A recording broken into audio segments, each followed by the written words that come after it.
Hi, and welcome to another episode of Kuntarkis. My name is Michael Yon, and this episode is health, exercise, and nutrition. So, welcome, Kuntarkis, and my first question is, should people do meditation for health?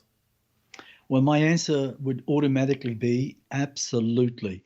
Now, a lot of people have tried meditation. Some, maybe a day, once, maybe twice, maybe three times, and it doesn't work for them. They have to ask themselves the question, why doesn't it work? Is it because I'm just beginning? Or is it because I'm so stressed out and the chatter in my brain, I can't stop?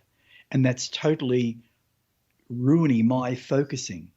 That is the truth. Yes, too much chattering will stop you from focusing.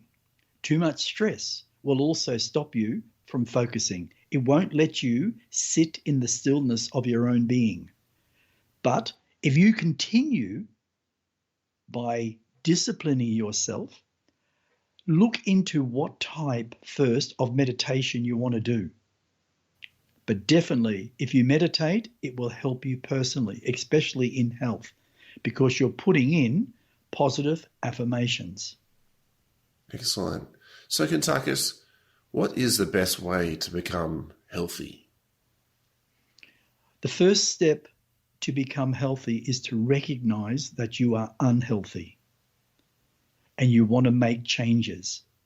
The problem with our life today in the last 30, 35 years, everything has sped up. And the reason it's sped up is not because of us personally. It's because of the media.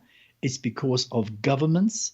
It's because of, say, certain sectors of society that are speeding up humanity, the way we act in the world. They're doing it for a reason. They're trying to get us to think only in a very logical way. So we don't actually recognize our own individuality, our own decision making. And that's one of the problems. But if we recognize that we are unhealthy, then we can change that and start putting small actions into place so we can begin that road to becoming healthy. I see. And are the foods we each eat causing us ill health? 100%.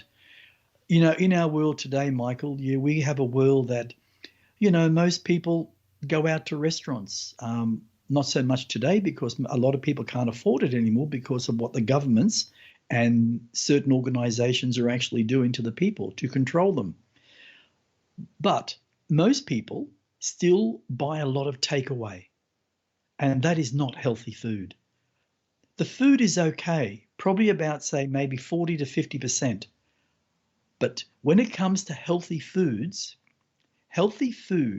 gives you a healthy brain, a healthy body, but also a healthy mind, because you're allowing yourself to grow beyond what you are. So if you put in, say, all those foods that they sell that are pre-packed in, say, Coles, Woolworths, whoever, Aldi's, whatever, most of those foods have a lot of preservatives, they have a lot of artificial coloring, and they have all these different numbers. And if you check on those numbers, you'll find out a lot of that stuff is very harmful to the human body. So you got to look at natural food, vegetables, soya bean products, like tofu, but buy the right tofu. Buy the tofu that's made directly from soya beans. Try to keep away from isolates because it goes through a chemical process from what I have been told. Okay. And does regular exercise benefit us in a healthy way? Depends on the state of your thinking. If you think in a way that I have to exercise, and you go and you pump iron, you pump the treadmill, you do your push-ups, you're running, all that type of stuff, and you're working to a specific time fracture, That is the issue. That is a negative because you're not allowing your body to be in its natural state of exercise.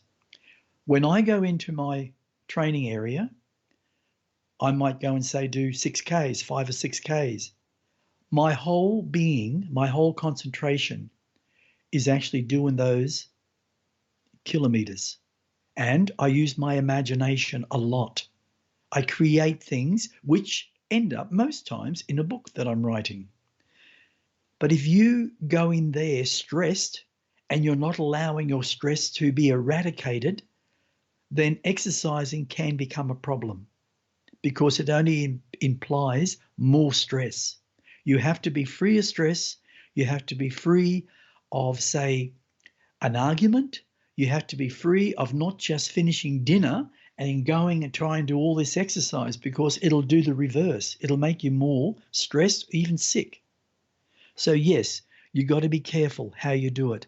But exercise overall is a very, very healthy thing to do, say, 3 times a week, even 4 times a week. It doesn't have to be long.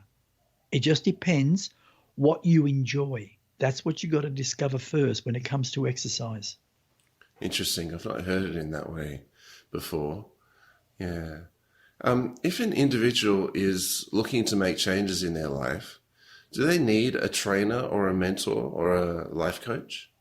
Well, it seems today, especially in business, right? Small businesses, everyone seems to want to have a mentor or a life coach. And they actually help them overcome certain issues. Now, in most cases, when a business is failing, whether it's small or medium size, it's because of the owner's personal emotions or the staff that they've actually hired. A lot of people take their emotions to work. And I've got to be very proud of who I am.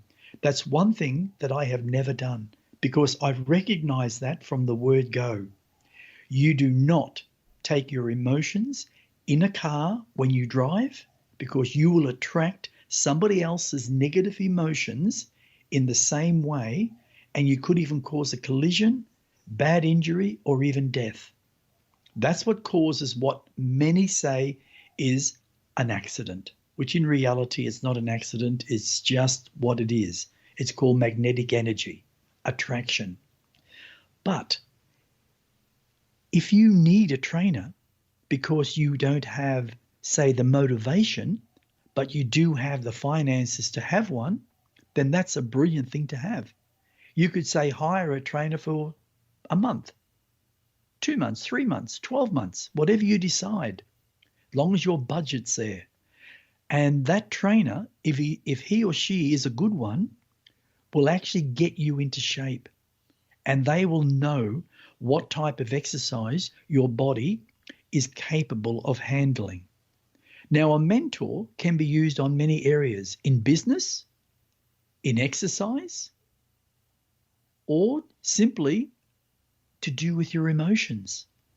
So it's entirely the choice, the personal choice of any individual. I would recommend it if your budget allows it. But don't overstress yourself in your finances because all it does is create more stress. Yeah, I see. How does one get themselves out of the rut so they can see what they have done to themselves? Well, Michael, I've studied a lot of people over the years that I've been on this planet, and I actually really feel with my heart for their conditioning, the characteristics that are transferred from parents to children, because that plays a really, really big, important, how would you say, evolution for an individual. They start to grow up. They feel things, but they don't know what they feel. When they get to a certain age, like a teenager, most times there's a massive rebellion. And then after several years, things seem to calm down and they seem to find some form of balance. But they still feel something is not right. And in most situations, they are the characteristics of their mother and father, or just one of them. And that is like it's churning inside them that they have to do something a certain way. But it's not what they really want to do as an individual. So that makes it very hard to get out of the rut. Affirmations, I believe, are one of the most powerful forms of change. If you discipline yourself to say them with heart, even if it's small, something like this: I will change my life. I will no longer live in this rut that I've created. If it is my parents, then I let it go because I am an individual. I can change my life, and I will, and I am. If you say something like that in a very positive way, and you say it every day, several times a day, even if you want to just shorten it right down and just say, I will make changes in my life now because I deserve it. That's all you have to do. Mm. And if you keep saying that, you are putting positive energy into your consciousness, which will take it on and help you change and push your ego away. Because your ego is the one that created your rut to begin with. I see. Push your ego away. Push your ego away. Why is self-change so hard to put into action? Life, mate. The way life is. Or just simple laziness. We can be born, and depending on how our parents are, if our parents are lazy in certain ways, we seem to take that on because of the characteristics, as I just said before. Now, to change that, we have to learn to motivate ourselves.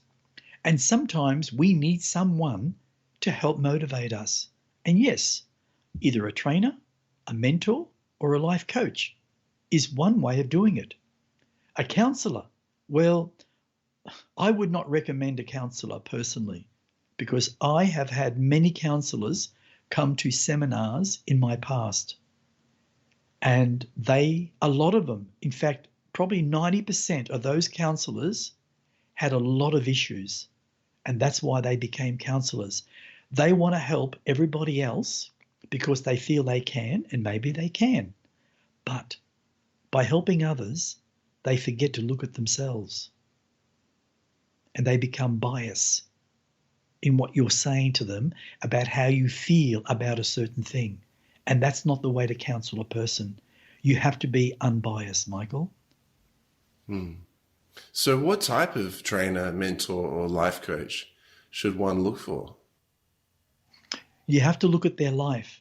You have to look at what they've accomplished. Maybe they haven't accomplished a great deal. Doesn't mean they're not a good trainer or a life coach or a mentor. You have to listen to the words that they're expressing. Are they talking with ego or are they talking with heart? Normally, a good trainer, a good mentor, or a life coach will talk with heart because it's their business. They can see why you are where you are. And by listening to what you're saying and what you want to achieve, they will then guide you in those areas. So you need to look, you need to research. That's the point, research, Michael, to see which one you want. Sure. Yeah. And how often should one train in exercise, and how long should the training session be? Now that depends totally on an individual.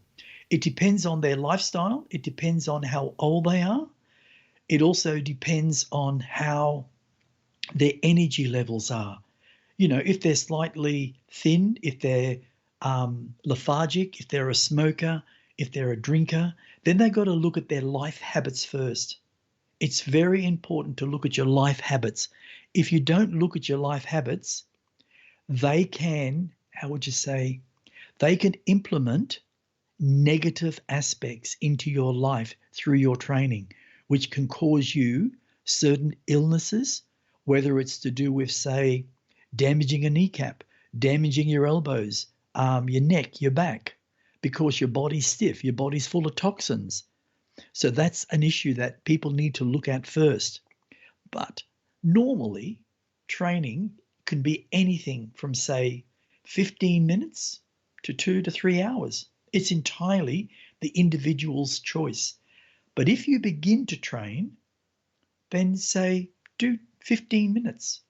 And it depends what type of devices you wish to use. I personally would recommend to begin your exercise or training, walk.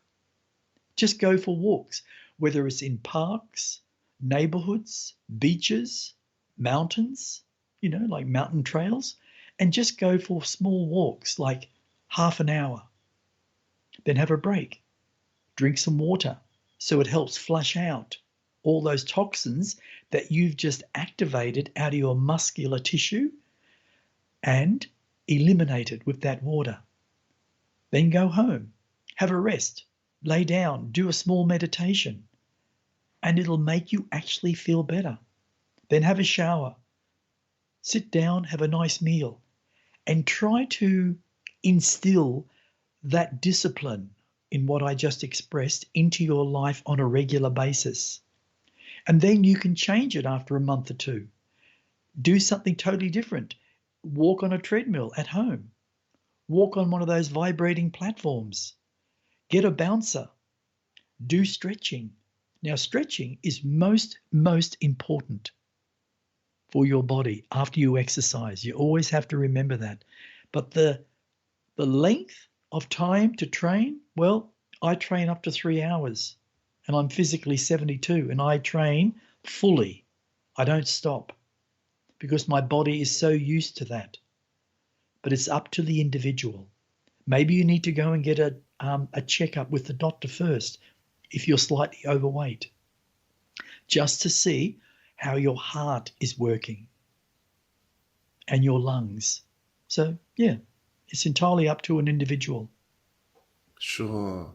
And can you give some good examples of good, healthy foods? Okay. Well, as you know, Michael, I'm a full-on vegetarian, basically nearly vegan.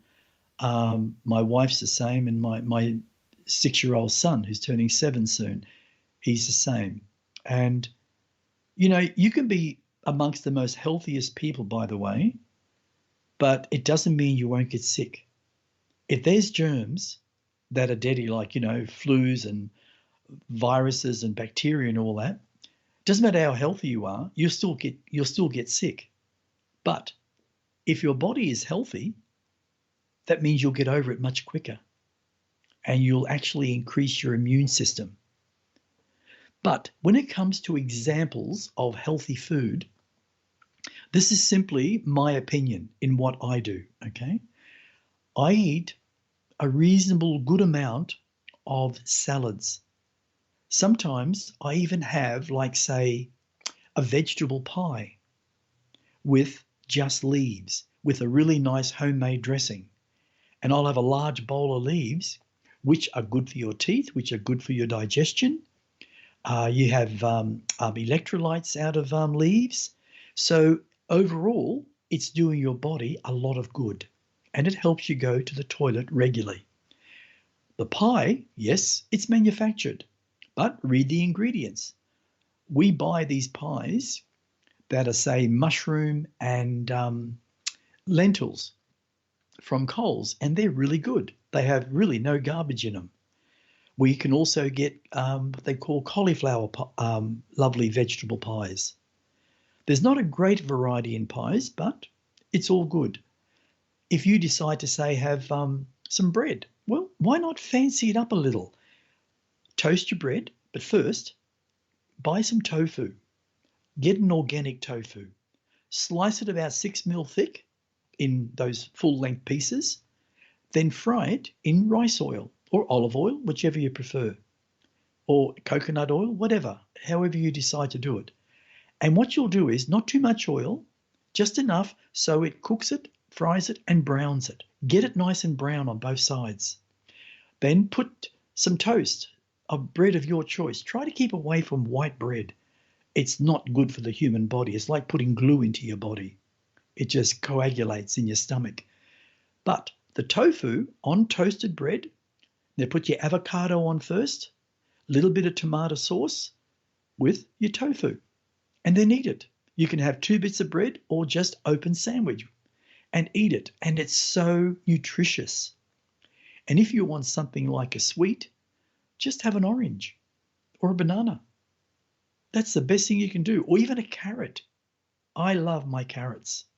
And I'm amazed. JC, he now takes carrot, pumpkin, capsicum, and broccoli to actual school and has as his mid-morning snack, which we never pushed that on him. And I'm just amazed because he probably notices us as his parents. We eat a lot of it. Now, they're two sort of lots of healthy food, but there are so many things. Tempeh, it's soybean coagulated, and you buy a block of tempeh. You can cut a piece off, about say 3 or 4 centimeters, slice it down the middle, fry it exactly the same way as the tofu, eat it the way it is by dipping in a bit of sauce, or put it on bread with avocado. It's absolutely delicious. You can even eat tofu on toast raw. You don't need to even cook it. If that's what you like, try it. When you try it, you might really like it. But there are so many health foods on the market today. It is just incredible. All you have to do is read the ingredients, make sure it doesn't have certain oils that affect the human body. So, yeah. And even biscuits, mate. You can buy biscuits that are healthy these days. It's what you put into your body that makes you who you are in the long run. There are so many things that you can look up on the internet about healthy living, about buying, say, a vegetarian cookbook. It costs about $10, $15, and it will give you like 30 recipes, like roasted veggies. Oh, so delicious. Roll them in rice oil or olive oil, and then put some curry powder in. So you make curry roast potatoes, curry roasted sweet potatoes, pumpkin, beetroot. Oh, beetroot, you peel it, you slice it in half, about say 2 centimeters thick. You roll it in the same mixture, put it in the oven on a whole plate and just bake it. That in itself is delicious and it's healthy. Wow. With the tempeh, I've been doing for ages, basically tempeh and avocado as well as salad. And the combination of the tempeh and the avocado is absolutely brilliant. Raw tempeh, just perfect for me. Absolutely. And you know the best? You can actually put raw tempeh in small chunks in with your salad and put your avocado in sliced thick, little blocks of avocado. You can put that in as your salad and it's so tasty. Or you can even, there's thing you can buy a corn product. It's called pieces, and they're only small little pieces. You can fry them up, and when you finish your salad, just put them into your salad and eat it. It's so delicious. You get high protein and carbs at the same time. Now, just going back, can you just give some suggestions on what type of exercises one should begin with? Okay. The first thing I would personally suggest is what I said before. I would find, if you don't have a treadmill, then try to find an area where you can either drive your car and go for walks. Try to do maybe 1 kilometer to begin with, 1 kilometer up, 1 kilometer back. And at the beginning, it'll make you a little tired, but that's a good part. And when you wake up the next morning, you may feel a little sore in some parts of your muscles. That's because you haven't used them in that type of exercise before. In a couple of days, it'll just dissipate. If you want to say, use what they call a vibrating platform, they are brilliant. Just get a good one that lasts you several years. I mean, I've had ones up to 9 years, 10 years before they actually decide to break down. That's because I use it a lot, and so does my wife. They go up to about 10 minutes, and you can even instill isometrics while you're doing it, which Isometrics are one of the best exercises on the planet. It's like if you put, say, your fists out in front of you, stretch your arms out, close your fists really tight, push your shoulders back and lock in your whole arms and hold it for 10 seconds and hold your breath for 4, then breathe out and take another breath. That is an isometric. You can use a stick, like a broomstick, and do all these different exercises, and they're called isometrics. Look it up on the internet. There are a lot of different people out there that are actually giving away free information on isometrics, and they are brilliant. The other thing is stretching. Doing stretching is one of the most important factors for the human body. Not overstretching, not too many stretches. You can buy little books, or you can even look on the internet, like yoga. If you want to say involve martial arts, try finding a good teacher that does Tai Chi, male or female.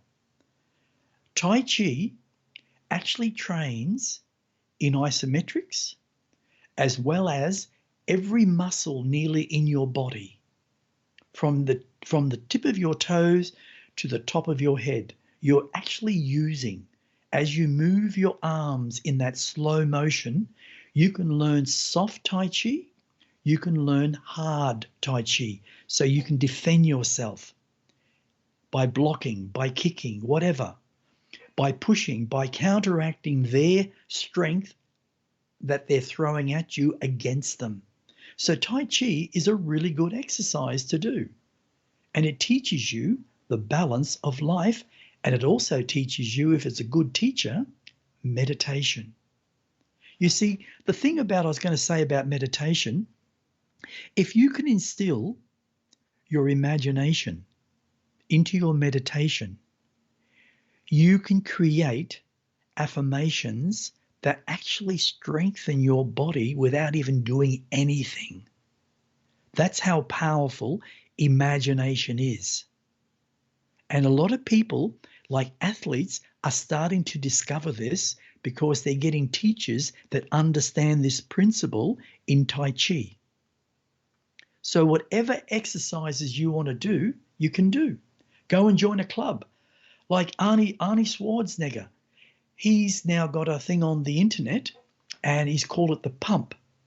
And I get an email from him basically every 2 or 3 days. And he's pushing how to find the right nutrition for your body, how to let go of your emotions so you don't interfere with your training. He actually teaches you about when to exercise, how to exercise, like using weights, because that's what Arnie is into. He's into weights. And he has been for a very long part of his life. And it's just instilled within him. But now he's teaching basically whoever wants to listen to him. So whatever you want to do in exercise, it's up to you. Even join a gym, like a gymnastics. Go and learn gymnastics. Go and learn dancing. Certain dancing uses all parts of your body. It's what you want to do. It's what your passion is. I see. And how often should one exercise? I believe you can do it to how you feel about how your body feels. It's like finding the balance within yourself. You can do it once a week out of a 7-day period, twice, 3, 4, 5 times. You don't have to exercise for hours on end like some people tell you.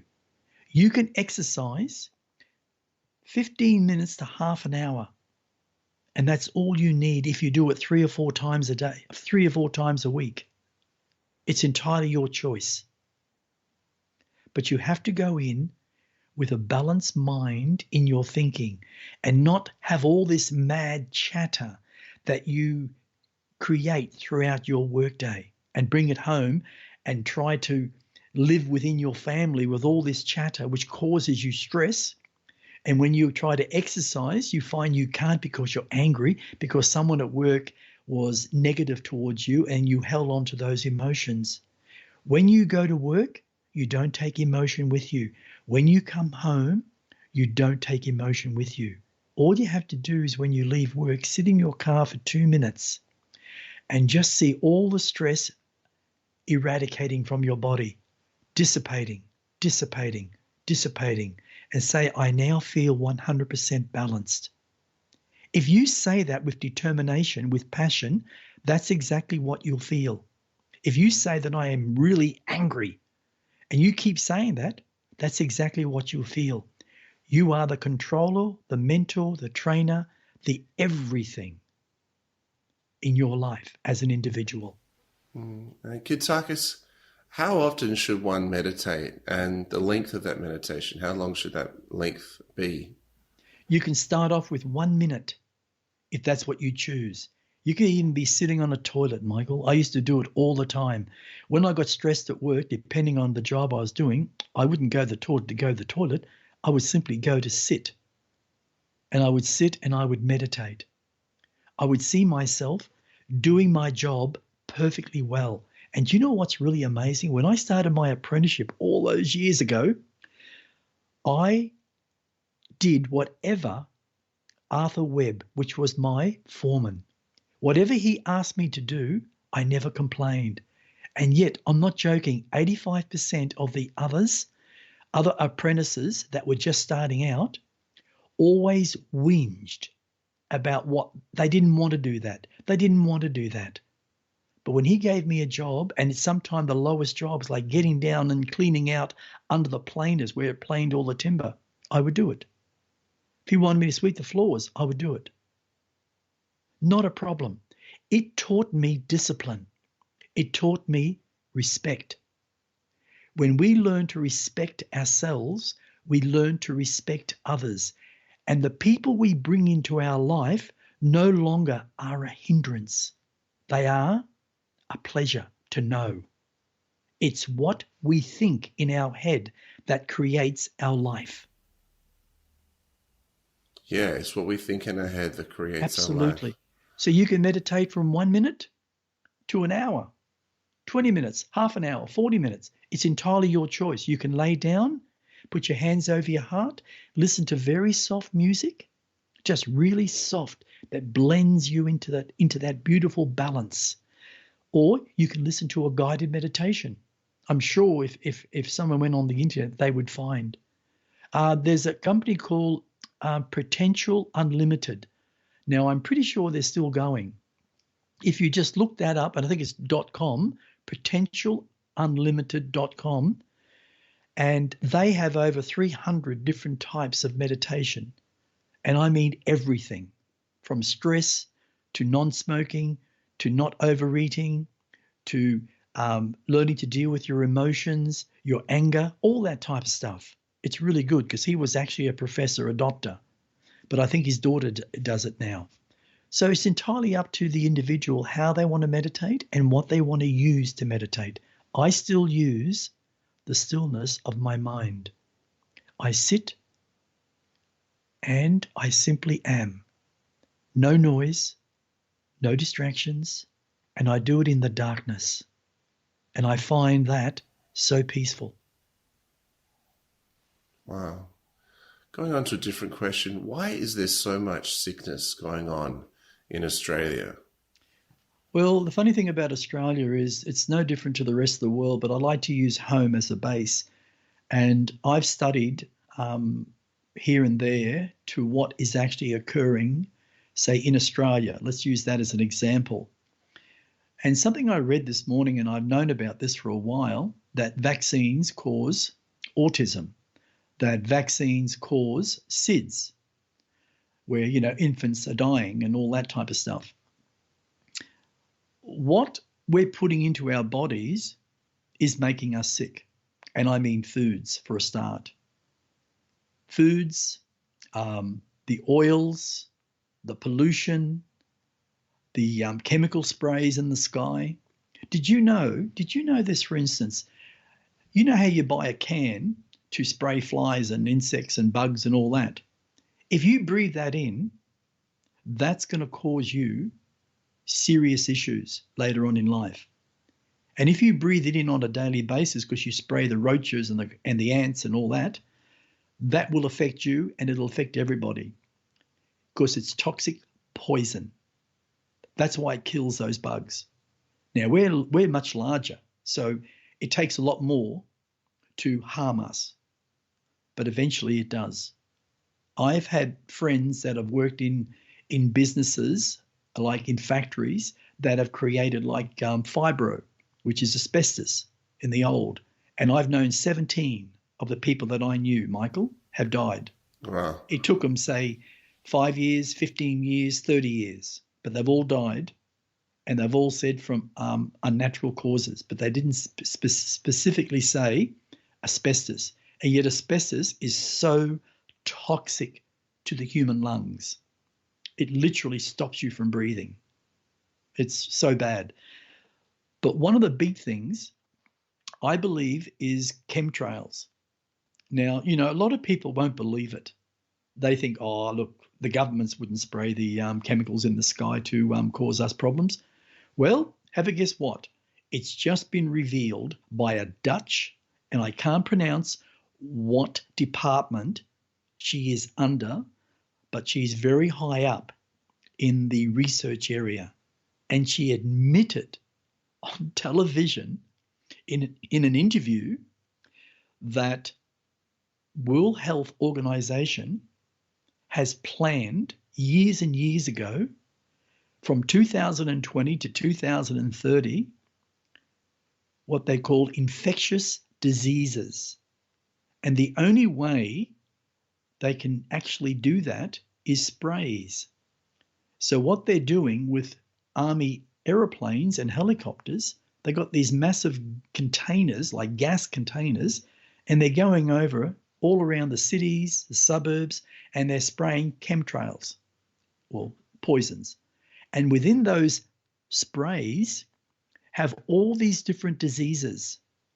And I believe that is one of the major, major causes in any country like Australia, because we don't even see it, Michael. We don't know it. We don't even know it's happening because we're not aware of those situations. Now, the interesting factor, one more thing quickly, the interesting factor is I was sent a little video of a guy that hacked into the government departments. It's probably about a year and a half, 2 years ago.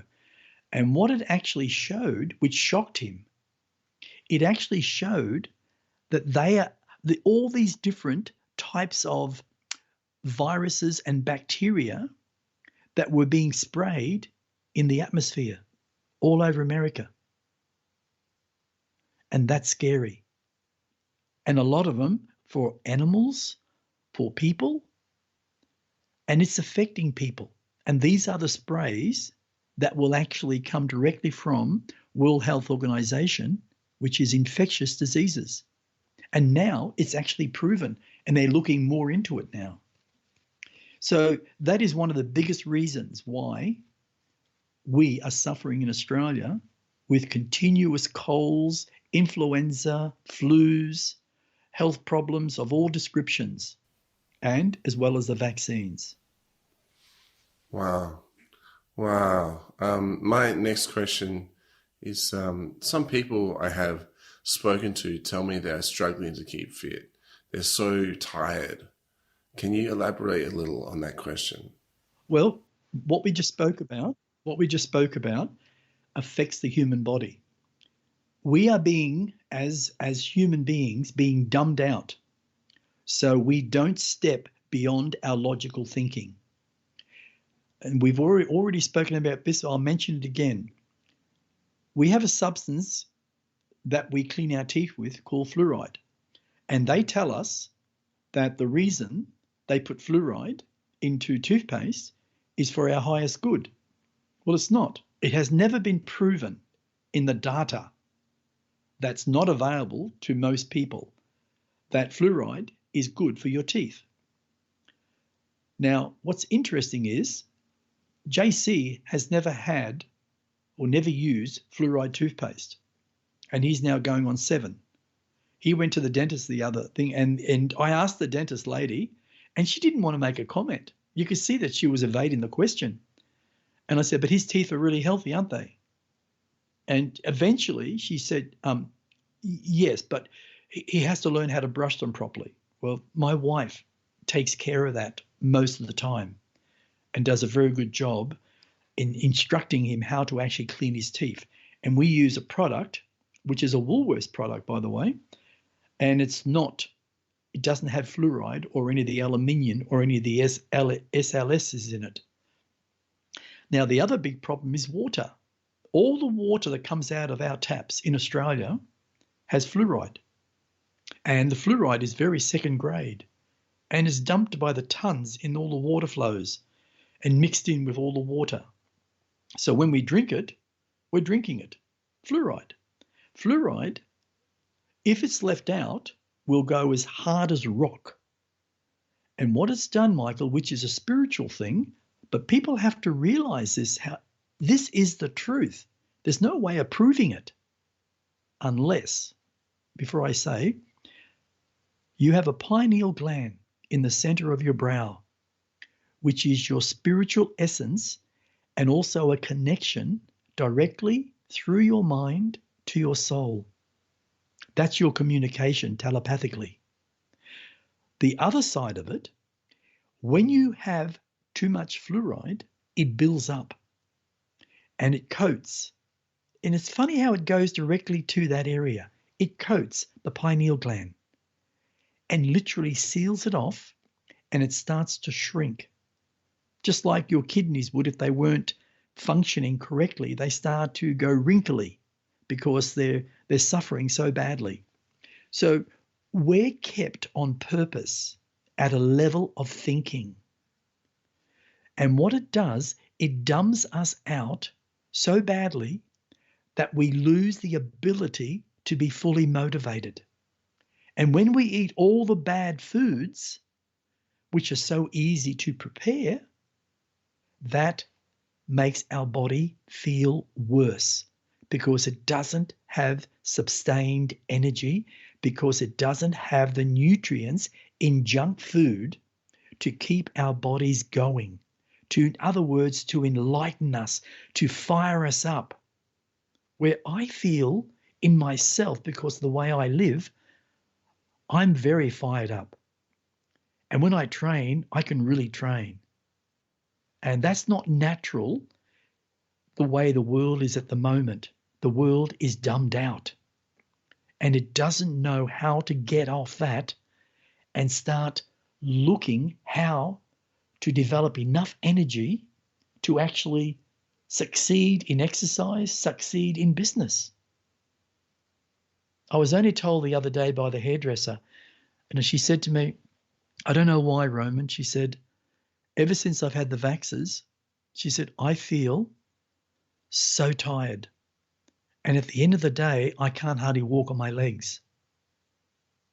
And she said, I wasn't like that before the vaxxers. And she said, I have heard all my friends say the same thing. And I go home and I don't even want to cook dinner. That's how bad. And I end up taking takeaway. And she said, after what I said to her the first time, she says, I know I'm causing more problems to myself. That is a big reason why we don't have the motivation to push ourselves to do whatever we want to do that's going to make us healthy, make us strong. And that's sad. Yeah, for sure. Hey, my next question's a bit unique. I know we all have a physical body, but is it just the human body that needs to exercise, or is there actually more to it? 100% there's more to it, Michael. We've spoken about this, but in a similar way. Let's just take a human body and let's stand it on the floor, right? And I'm going to walk up to it and I'm going to put my hand on the brow and I'm going to say sleep. Just say I'm doing this. And the body sleeps. Stands there perfectly. And then I put my hand on its heart, on the person's heart. And I say, I will now extract the spirit of who you are. And I will lock my energies, which is living energy, onto their living energy, which is their spirit, and I will remove the spirit, which is the perfect shape, just like your human body, and you'll be dressed identically. So I bring it out, and it's transparent, the spirit. Now, the interesting factor is, if the spirit's not in your body, you can't exercise. In fact, you can't do anything. Now, the spirit, if the spirit is not connected to the body by the silver cord, as some call it, which is the energy flow of living energy, the spirit will automatically leave the body and go into spirit world and never come back, and that person will be pronounced dead. What we need to understand is the identity of a human shell and the identity of the spirit form. They have to have both together to be able to do things in life. Do whatever life chooses it to be. When you exercise, your spirit becomes alive because it is a very active part of your existence as a human being. The human body, if it's clouded with drugs, with alcohol, bad foods, bad thoughts, the spirit basically will go into spirit world at night when you sleep. It will project out of your physical form and into the spirit world. But it will go to the lower levels of consciousness because that's all it understands. So there's no real motivation to drive it. Yet, you take a person who's motivated physically in anything. When that person goes to sleep, or when that person, let's say, trains, the spirit will train with the physical body because it's inside and it feels motivated. It feels powerful. It feels it can make any decision it chooses to because it's an individual and it loves it. It loves the feeling of exercise because it makes the spirit feel alive, and that's what it does to the human body. But when that person who's very active goes to bed, the spirit projects out and goes into spirit world, but not at the lower ends. It goes to the higher vibrations. And depending on the thought consciousness of that physical being, it can do whatever it chooses to do because it has the same awareness and the same knowledge as what that physical person has. That's why they're working in balance, in harmony. It can create. If you know that you can create with living energy, as we spoke a few days ago, it can create in the spirit world whatever its imagination can conceive. And that's how important it is to have a healthy body and a healthy mind and a healthy spirit. Not so much a healthy soul, because your soul is healthy. Your soul is everything. It's divinity. It made you to begin with. You're a facet of your soul. Brilliant. Brilliant, Kuntarkis. My next question, can you give an example of what type of exercises you do? Okay, well, mine varies in a lot of ways. I love, well, maybe I don't. I'm not sure. I can't really answer that one 100%. But I go out and I whippersnip. You know, not a big yard, but it takes time. And I mow the yard, and then I get the blower and I blow everything down. And sometimes I go out and I'll pick out some weeds or spray them, whatever, with, by the way, organic compounds, so it's not really poisonous, not deadly anyway. Not like the ones that are actually selling on the market. They are so deadly, it's not funny. Now, no one ever talks about it, by the way, because if they do, they get shot down in flames. The other side of it is, I might go out and say, lop some trees down, branches, trim a tree. That actually, to me, Michael, is exercise. Then, if I choose to the following day, I'll go and say, go on the treadmill, anything from 4Ks up to 8Ks. And after I finish doing the treadmill, I'll actually bounce. I'll do isometrics first with weights, going back and forth and spinning from side to side, which I'm using my whole body, which is brilliant.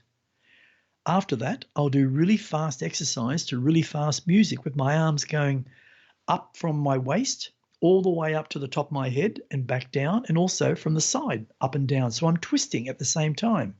Great exercise.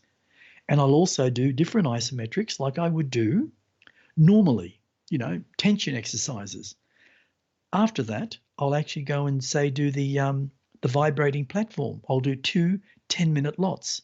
The first lot, isometrics. The second lot is like stretches, my neck.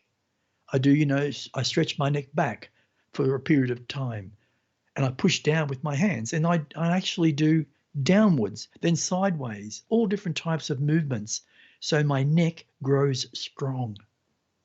And that's one of the things we don't seem to understand as we grow older. If we don't exercise our bodies, our arms, our legs, our stomach, our neck, we end up not using the energy of the food we're putting into our bodies. And it actually turns to sugar, which turns stored fat. And then we become a little bulkier. Then we become slouchy because our muscles are deteriorating. So it's so important to exercise even in a later stage of your life. Now, besides that, I'll actually go and do what they call kung fu movements in the garage, and I'll do a whole series of that. Or I'll train with my training gear. I'll do sword. I love sword. I always have for the last 52 years. And I'll do all these movements because my teacher, God, so long ago, Michael, it's just incredible. He taught me to train my body from the top of my shoulder all the way to the fingertips.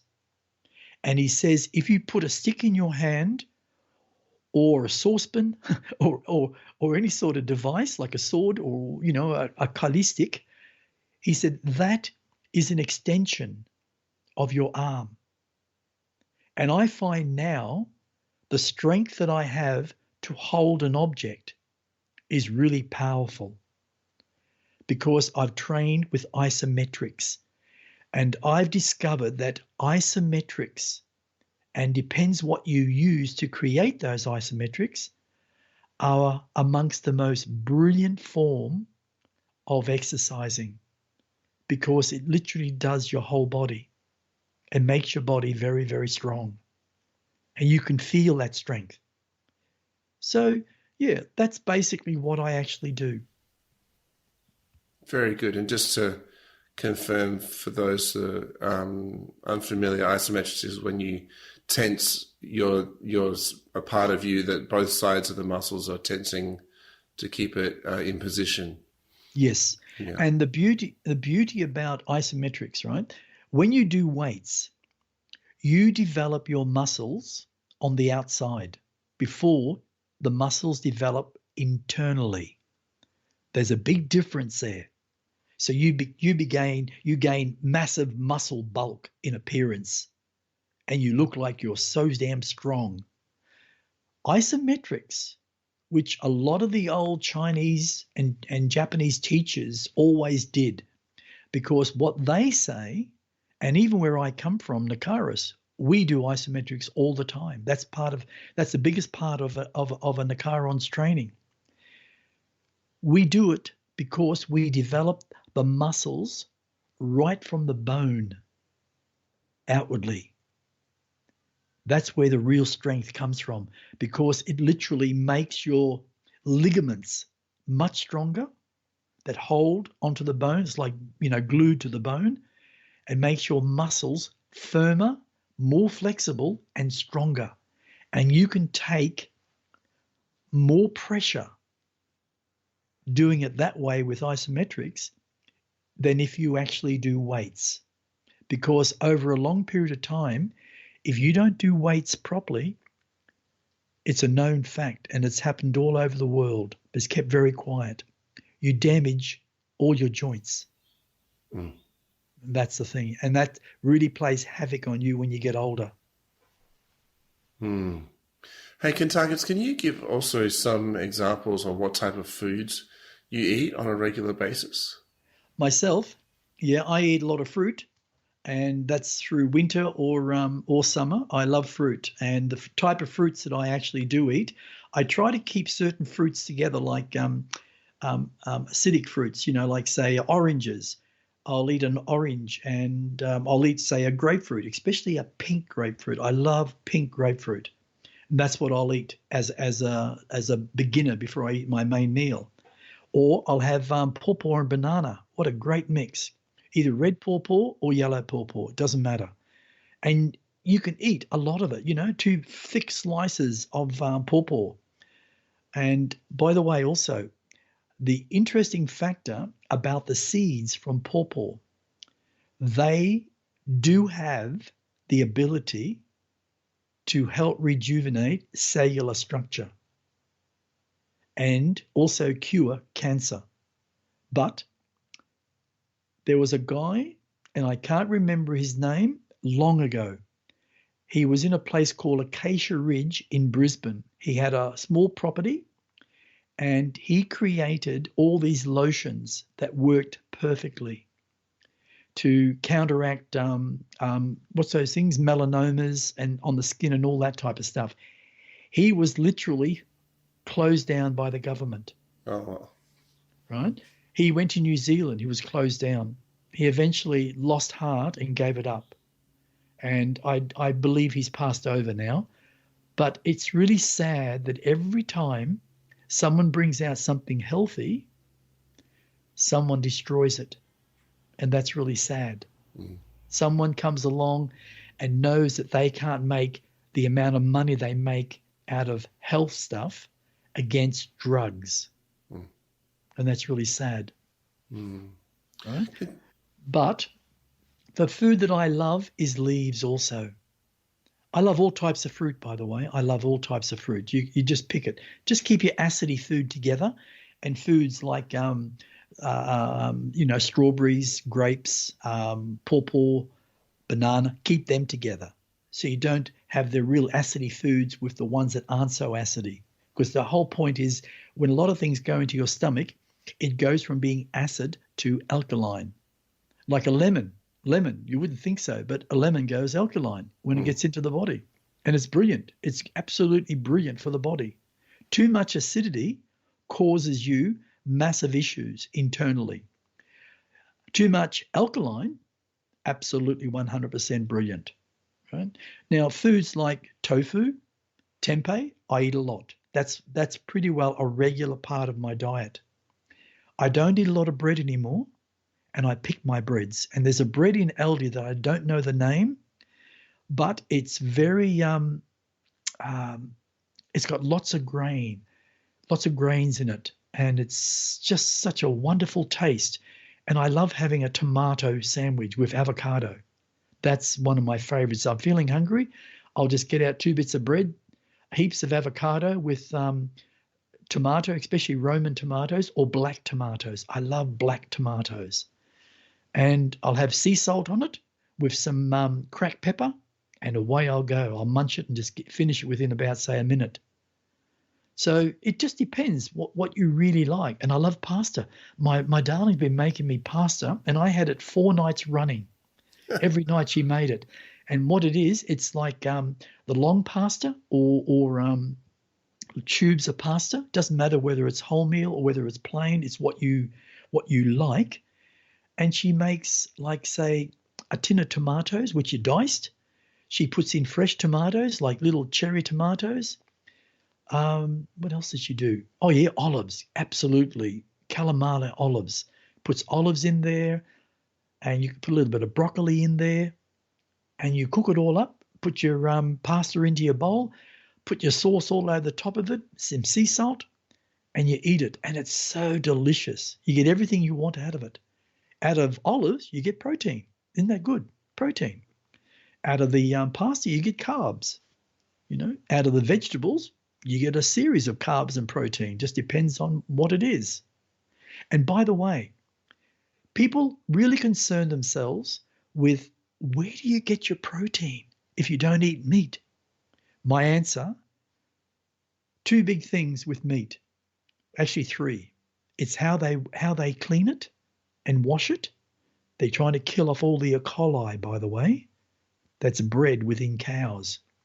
Then they instill it with antibiotics every single day, probably 2 or 3 times a day, which kills the human immune system, but they won't tell you that. So you're having E. coli going into your human bodies, which is really bad, not good at all. They also wash it in some sort of, I'm not sure what the product is, but it's damaging to your cellular cells. And it goes through that process to actually kill off, and then they spray it with this red dye to make it look natural. But what's really interesting about meat, Michael, is we're only conditioned to eat it because our parents ate it, and their parents and their parents. It's come down the line through the characteristics and the genetics. That's the only reason we do certain things. I also eat a lot of curries, which is vegetable based, and it's got like chickpeas in it and lentils.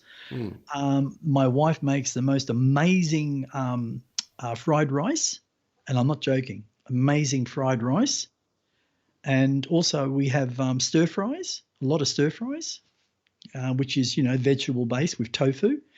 And the way you have to do that is you make the tofu in a separate fry pan, so you get it nicely golden brown, and then you put it into the stir fry just at the end. And that gives you everything you need. And I'm going to say this, it is a fallacy, a myth, a lie that you need to eat animal protein to be healthy. It's all secondhand, and you're eating rotting meat. As soon as you kill an animal and it dies in fear, because that's what it is, fear, all that energy is within the flesh of the cells and goes into humans. And that creates major negative emotions in people over a period of time. And it changes also your genetic structure. You can get the most potent protein when it comes to health from soybeans alone, from spirulina. That's the second, spirulina, chlorella, all those things, wheatgrass, barley grass. You can get it in everything. You can get protein, which is a different form of protein, from all vegetables, especially potatoes and pumpkins and zucchinis, even cucumbers. But it's a different form that no one seems to discover. You can even get light proteins in certain fruits, especially dragon fruit. My wife bought me one yesterday. I'm looking forward to having it. Yes. Very good, very good. Hey, you still meditate. What type of meditation do you do? I'm still into my stillness in the mind. What I do is I either sit or lay. Mainly I sit. I love sitting. And like now, if I finished and I had some time, I would just stay in the chair, put my hands just down in front of me, and I would just go off for about, say, 2, 3, 4 minutes and clear all my energies and just breathe in living energy and revitalize my body. And I find in the stillness of your mind, not your human brain, because they're separate, you learn to stop the chatter. And then you're in what is called the void, which is like a nothingness. And in that nothingness, you can learn to manifest and create your physical life as well as your spiritual life.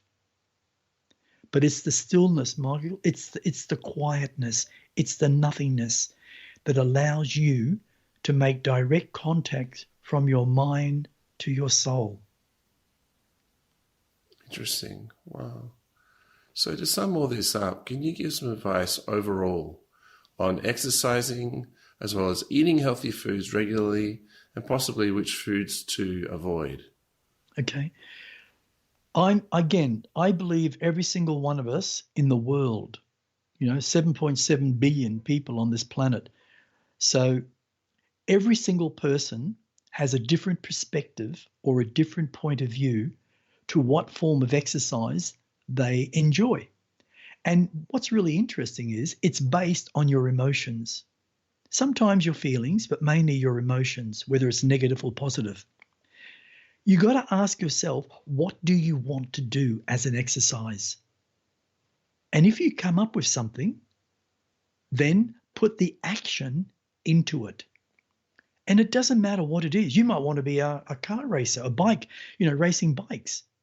If that's what you want to do, then learn the correct way of riding that bike or driving that speed car so you become the best within yourself. The interesting factor is I've asked a lot of people in the past, what would they like to do? And their answer, I have no idea. I said, well, what's your passion in life? Oh, I would love to hang glide. I said, well, then why not do that? Do some exercise to balance your body, get strong, and then go and look out where these clubs are. And maybe go out and just try it with somebody else. You can get a glider where you've got a coach and he's on the back of you or in the front of you, and you go together.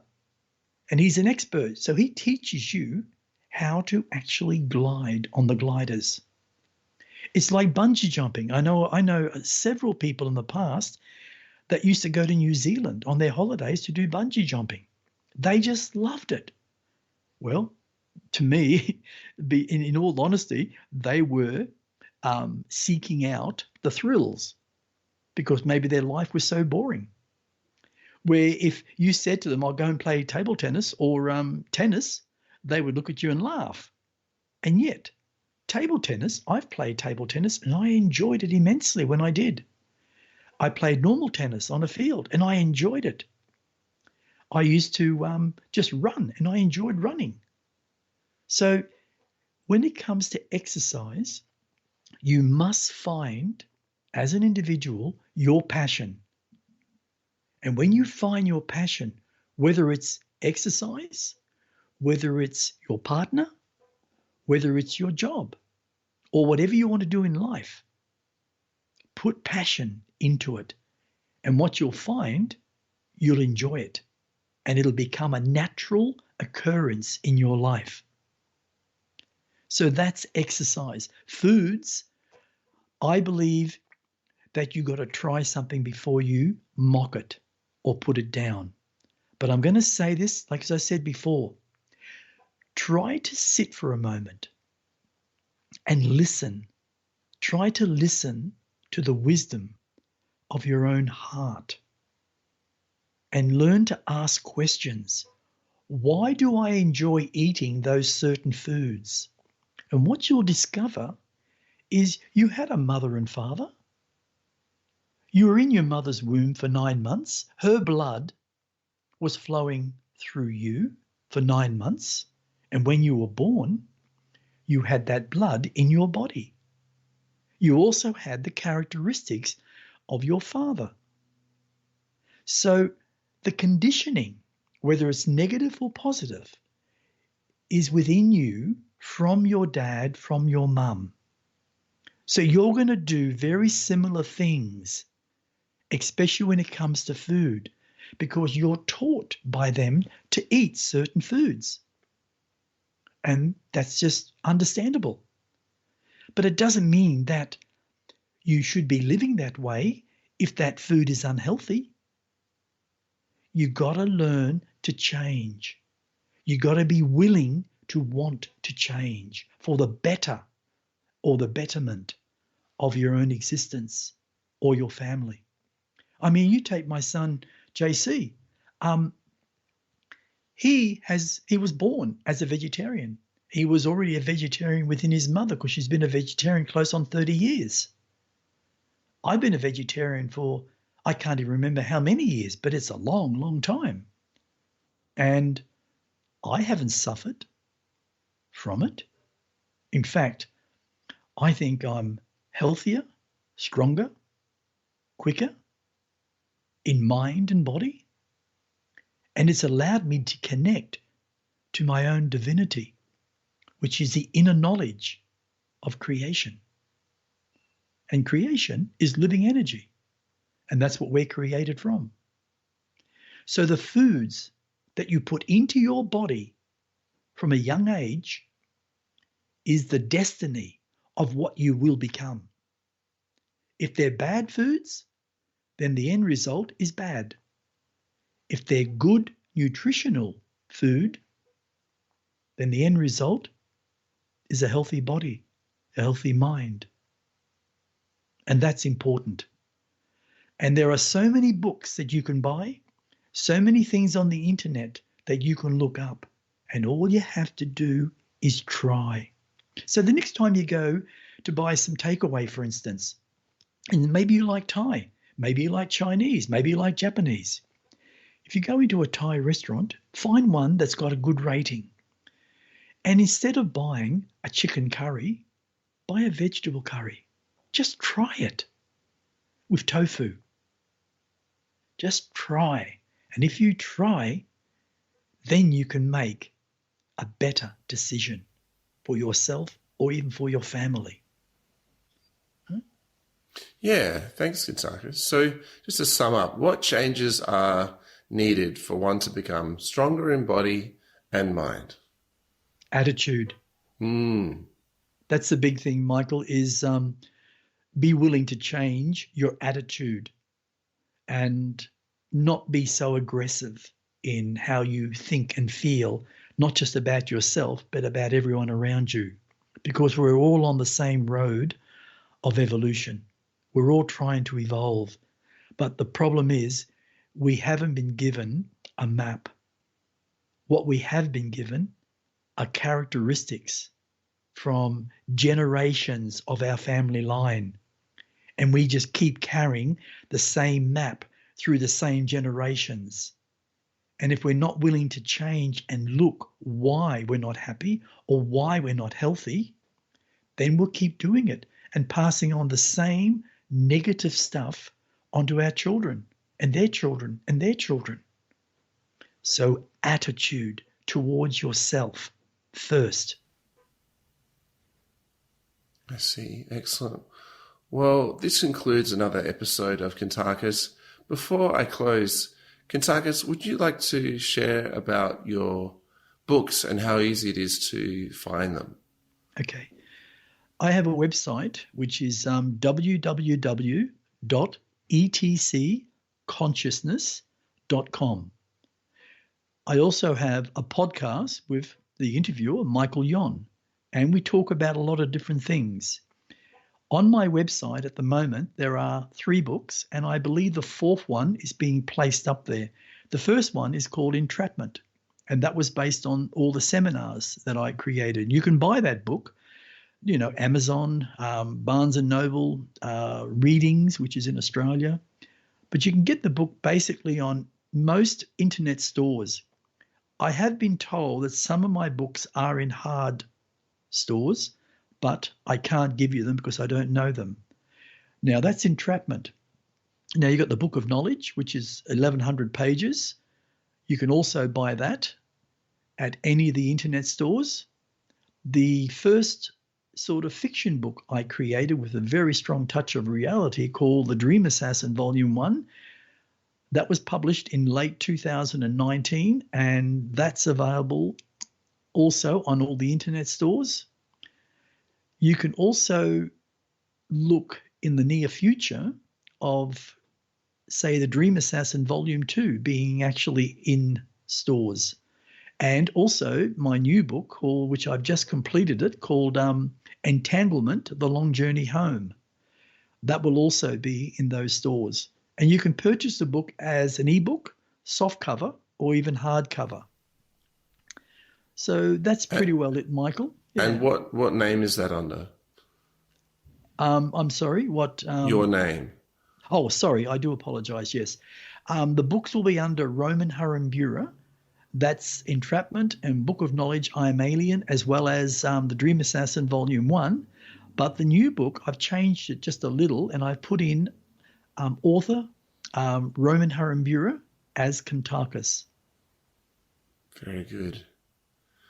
Well, that's it. that's it. Find us on Facebook as well, for facebook.com/Kuntarkis. Yes, that's it for now. Thanks so much for listening, and stay tuned for more.